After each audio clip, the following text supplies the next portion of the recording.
JP Dutta पर सनी देओल को इतना गुस्सा आया कि दोनों में बहस तक हो गई और सनी ने कभी भी जेपी दत्ता के साथ फिर काम न करने की कसम खाई। सुनील शेट्टी फिल्म के लिए बड़ी मिन्नतों से माने। ऐसा ही हाल कुछ अक्षय खन्ना के साथ था। वे तैयार तो हो गए पर एक शर्त रख दी। उस समय के तत्कालीन प्रधानमंत्री पीवी नरसिम्हा राव को जब जेपी दत्ता ने फिल्म का कॉन्सेप्ट सुनाया तो उन्हें बेहद पसंद आया था और तो और उन्होंने फिल्म की सपोर्ट के लिए आर्मी को स्पेशल आदेश तक दे डाले थे। युद्ध और युद्ध के बाद रह जाने वाली निशानियां उकेरती है कई कहानियां। उसी पर लाए जेपी दत्ता 1997 में एक फिल्म जो केवल युद्ध ही नहीं उसके बाद की त्रासदियां भी दिखाती है और समझाती है कि काश ये वार लड़ाइयां ना हो, काश सब मिलकर अमन शांति से रहे। युद्ध कहने को तो 2.5 अक्षर का शब्द है पर इसने बहुत सारे परिवार और तो देश उजाड़ दिए। वेलकम टू फिल्म यात्री। आज बात होगी 1997 की बॉलीवुड हिस्ट्री में सबसे सफल वार फिल्म कही जाने वाली फिल्म बॉर्डर की फिल्म यात्रा की। अगर बात शुरुआत से की जाए तो ये फिल्म 1971 में भारत और पाकिस्तान के बीच लड़े जाने वाले लोंगेवाला युद्ध पर आधारित थी, जिसने दुनिया के नक्शे पर बांग्लादेश नामक एक नए देश को जन्म दिया। और उस युद्ध में हमारे वीर सैनिकों ने कैसे बहादुरी का प्रदर्शन किया। इस युद्ध में फिल्म के डायरेक्टर जेपी दत्ता के भाई दीपक दत्ता भी शामिल थे। वे एयरफोर्स में थे। घर लौटने के बाद उन्होंने अपने भाई जेपी दत्ता को वार की पूरी कहानी सुनाई थी जो उनके मन में बैठ गई थी और तो और उन्होंने इस वार के कुछ प्रसंग अपनी डायरी में भी लिख लिए थे। फिर अपने कॉलेज के दिनों में जेपी दत्ता ने इस कहानी को स्क्रीन प्ले का रूप दे डाला क्योंकि उन दिनों उनकी फिल्म लाइन में आने की प्रबल इच्छा थी। जब आगे चलकर वे कामयाब प्रोड्यूसर डायरेक्टर बन गए तो उन्होंने इस कहानी पर काम शुरू कर दिया।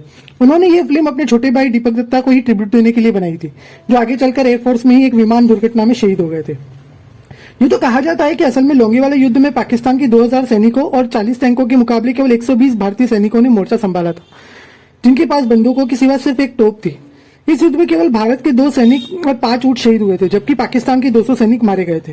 और तो और पाकिस्तान के 40 टैंकों में से 36 को पूरी तरह तबाह कर दिया गया था और 4 पर कब्जा कर लिया गया था। और इस युद्ध में भारतीय एयरफोर्स की भी इंपॉर्टेंट भूमिका थी, जिन्होंने अपनी सूझबूझ से पूरा पासा ही पलट दिया था। और इस युद्ध को इंडिया की ओर से लीड किया था मेजर कुलदीप सिंह चांदपुरी ने, जिनका रोल फिल्म में सनी देओल ने निभाया था।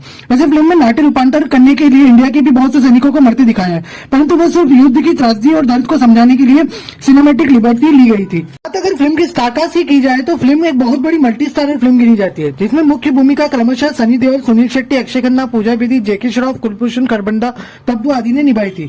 पर क्या आप जानते हैं इस फिल्म के लिए पहले सुनील शेट्टी और अक्षय खन्ना दोनों ने ही मना कर दिया था। फिर सुनील शेट्टी की जगह अरमान कोहली के बारे में भी विचार किया जा रहा था, परंतु फिर सुनील शेट्टी की खुशामद की गई और वो मान गए। उसी तरह अक्षय खन्ना वाले रोल के लिए सलमान, आमिर और अजय देवगन को अप्रोच किया गया था, पर रोल में एक यंगस्टर वाली मासूमियत दिखानी थी, जिसके लिए फिर अक्षय को ही फाइनल किया गया। परंतु उस वक्त तक उनका डेब्यू नहीं हुआ था और वो मल्टी स्टारर फिल्म करके कास्ट नहीं होना चाहते थे। उसी वक्त वो as a solo hero Himalay Putra में काम कर रहे थे, परंतु फिर उन्हें आश्वासन दिया गया कि तुम्हारी डेब्यू मूवी के पहले इसे रिलीज नहीं किया जाएगा। अतः बॉर्डर से 2 महीने पहले 4 अप्रैल 1997 को अक्षय खन्ना की पहली फिल्म हिमालय पुत्र रिलीज हुई, परंतु उन्हें असल पहचान तो बॉर्डर फिल्म के धर्मवीर सिंह बान वाले किरदार से ही मिली। आगे आपको एक और दिलचस्प किस्सा बताता चलूं कि फिल्म में आखिरी में अक्षय के कैरेक्टर को मरता हुआ दिखाते हैं, परंतु असल जिंदगी में धर्मवीर सिंह बान जिंदा है। और उन्होंने एक इंटरव्यू में यह भी बताया था कि दरअसल उन्हें फिल्म की रिलीज के पहले जेपी दत्ता की ओर से एक टेलीग्राम आया था कि फिल्म को सेंसर में पास होने में दिक्कत आ रही है। हमने फिल्म में आपके कैरेक्टर को एंड में मरता दिखाया है, जिससे सेंसर बोर्ड ने आपसे मंजूरी लेने को कहा है। वो आगे बताते हैं कि मैं ठहरा सीधा साधा आदमी, मैंने मंजूरी दे दी। इसी तरह फिल्म में सुनील शेट्टी के कैरेक्टर भैरव सिंह को भी मरता दिखाया है, जबकि वो भी उस वक्त मरे नहीं थे, उनकी मृत्यु भी बाद में हुई थी। बॉर्डर फिल्म की बात और सनी देओल की बात ना हो तो बात ही अधूरी है। उन्होंने जिस तरह से कुलदीप सिंह चांदपुरी के किरदार को निभाया था वो काबिले तारीफ था। उनका जेपी दत्ता से भी रिश्ता बहुत अच्छा था, परंतु साइड पर उनकी एक बार जेपी दत्ता से बहस हो गई थी। दरअसल हुआ यह था कि सनी देओल के पापा धर्मेंद्र से इनकम टैक्स वाले उनके अर्निंग्स का ब्यौरा मांग रहे थे। दरअसल धर्मेंद्र ने जेपी दत्ता के साथ 2-3 फिल्में की थी, तो वे उनसे अर्न अमाउंट की स्लिप चाह रहे थे और जेपी दत्ता उन्हें देने में आनाकानी कर रहे थे कि कहीं वे भी इनकम टैक्स के चंगुल में ना फंस जाए। इससे सनी देओल उनसे नाराज हो गए और फिर कभी साथ काम नहीं किया। परंतु आज 28 साल बाद सारे पुराने गिले शिकवे बुलाकर दोनों बॉर्डर 2 में साथ काम कर रहे हैं। यह फिल्म 13 जून 1997 को रिलीज हुई थी, जो उस समय 10 करोड़ के बड़े बजट पर बनी थी और रियल लोंगेवाला की लोकेशन पर ही शूट हुई थी। इसे इंडिया में अप्रोक्स 40 करोड़ और वर्ल्ड वाइड में 65 करोड़ कमाए थे। पर इसकी रिलीज के साथ ही बहुत बड़ा हादसा भी जुड़ा हुआ है। दरअसल फिल्म 13 जून को रिलीज वाले दिन दिल्ली के उपहार सिनेमा में दूसरे 3 से 6 के शो में चल रही थी, तभी शॉर्ट सर्किट की वजह से थिएटर में आग लग गई। 40 लोग मारे गए और सैकड़ों घायल हो गए। तो बात हुई बॉर्डर की फिल्म यात्रा की। अब बात करते हैं बॉर्डर फिल्म से जुड़े हुए कुछ अननोन किस्सों की, जो बड़े दिलचस्प है।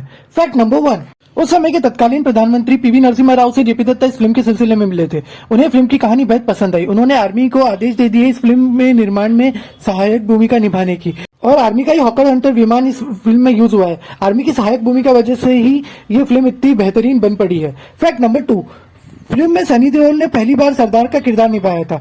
उसके बाद उन्होंने आगे चल के गदर और जो बोले सोनीहाल फिल्म में ये किरदार निभाया। फैक्ट नंबर 3, इस फिल्म का संदेश आते हैं सॉन्ग तो याद ही होगा आपको। इसे सोनू निगम और रूप कुमार राठौड़ ने मिलकर गाया था, पर इस सॉन्ग ने सोनू निगम की किस्मत रातों रात बदल दी थी। इस सॉन्ग के बाद सोनू निगम को बहुत सारे फिल्म ऑफर्स मिले थे। उसके पहले वो सारेगामापा जी टीवी के सीरियल में एक हॉस्ट की भूमिका निभाते थे।